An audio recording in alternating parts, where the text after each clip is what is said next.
colleagues and members of the International Cooperative Alliance, my name is Mesfin Gerger from Ethiopia, East Africa. I am honored to present myself as a candidate for the ICA Global Board of Directors.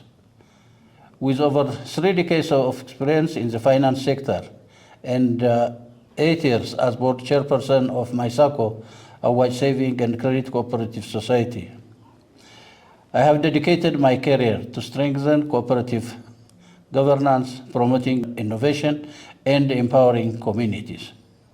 My vision is to ensure that cooperatives remain engine of inclusive growth and social transformation. I have served as ICA Africa board member for the past 5 years, and currently I am candidate for the vice president position.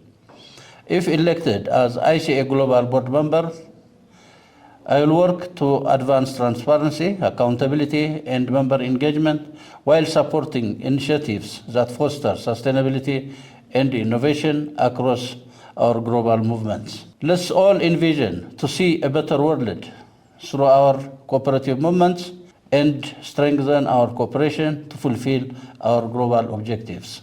Thank you.